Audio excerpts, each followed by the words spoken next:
Капыр Мадаминов Баткен облусунун Лилик районундагы номер 3 эксперименталдык гимназиянын директору, педагогика илимдеринин кандидаты, Кыргыз Республикасынын эмгек сиңирген мугалими. Саламатсыздарбы, урматтуу Жети Тубандагы энелер мектебинин жалпы мүчөлөрү. Талас облусундагы энелер мектебинин айем жана жаш мугалимдер мектебинин координатору, агайдын шакирти Салтанат Бейшенова. Ата-энелер сиздер үчүн китебинен өтүлүүчү тема үй бүлөдө адабий китеп жөнүндө аңгемелешүү, балдарды китепкөйлүккө тарбиялоо.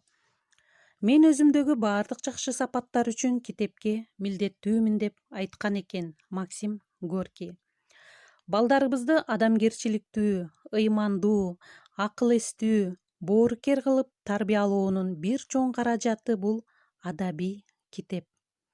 Ал биз ата-энелер акылыбыз, тажрыйбабыз жетишип айта албагандардын көбүн көркөмдөп, кызыктуу кылып айтып берет, түшүндүрөт.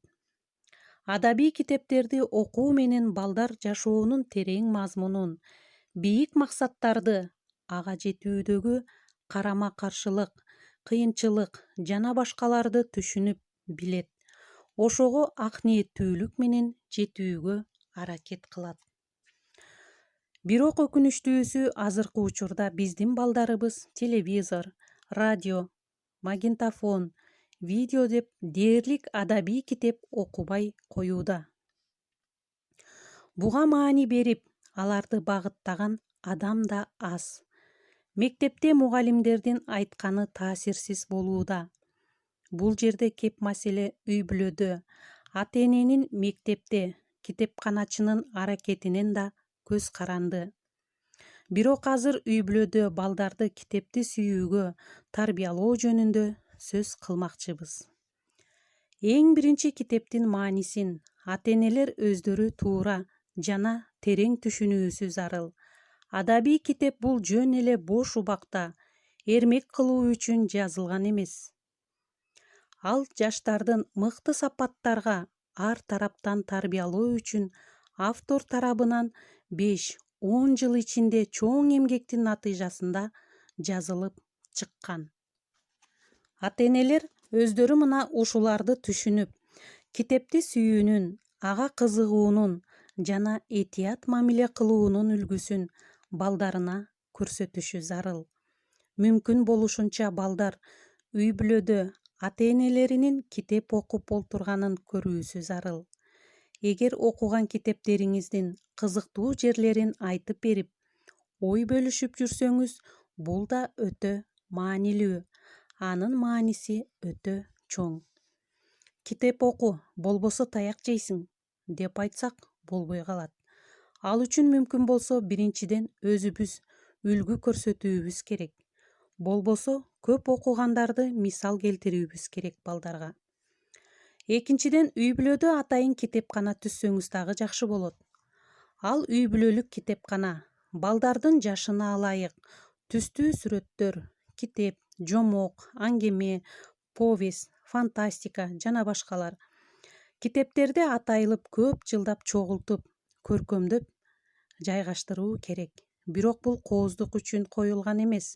Өзүңүз жана балдарыңыз этияттык менен пайдалануу каражат. Сиздердин кызматыңыздар балдардын рухий, моралдык өсүүсү үчүн гүлазык болуусу керек. Үчүнчүдөн, базарга, командировкага, алыс мейманканаларга барганыңыздарда башка белек, базарлык менен бирге китеп соода кылсаңыз, аны реклама кылып, аны окууга кызыктырып, анан тапшырсаңыз эң жакшы болот. Төртүнчүдөн, мектепке чейинки куракта сүрөттүү китептерди, жомокторду бирге көрүп, окуп берип, кийин мектеп жашында да окуган китептерди чогуу талкуулап, ой бөлүшүп барсаңыз, китептин таалим-тарбиялык мааниси артат. Бешинчиден, үй бүлөдө китепканасы бай, балдары көп окуган, ошонун натыйжасында жакшы билим алган, адамгерчиликтүү, эл арасында чоң абройго жетишкен үй бүлө, ата-эне балдарды мисал кылып айтып берүү дагы пайдалуу. Алтынчыдан, Телевизордон көргөн көркөм тасмалардын, мультфильмдердин бардыгы китептерден алынып тартылганын, эгер китебин окуса, андан да кызыктуу, толук болоорун айтып берүү эң жакшы. 7-ден, мезгил менен балдарды ээрчитип, айыл, район китепканаларына, китеп дүкөнүнө алып барып, китеп тандап келүү. 8-ден, айылдагы китеби көп үй-бүлөлөр менен китеп алмашып туруу. Элибиз байыркы замандардан бери эле көркөм адабият аркылуу балдарды рухий жактан байытып, ар тараптуу тарбиялоого маани берген.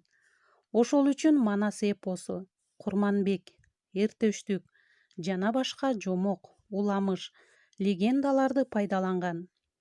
Балдар кыштын узун түнүндө чоң эне, чоң аталарынын жомокторун угушкан. Дээрлик ар бир үй-бүлөдө кемпир-чал, ата-эне балдарына жомок айтып келген. Бул ошол кезде китептердин орун баскан. Ар бир үй-бүлөдө балдар жомок айтып бериңиз, табышмак айтып бериңиз деп ынтызарлануучу эле. Өкүнүчтүүсү, азыр андайлар аз. Азыркы балдар сурабайт, ата-энелери жомок, уламыштарды дагы билбейт.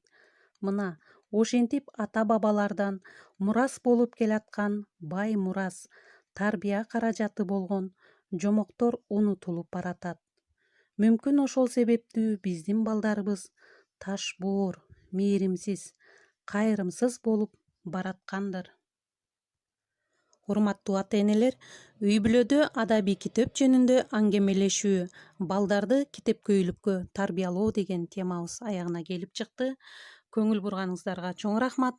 Текстти окуп берген сиздерге Салтанат Бейшенова, Талас облусу.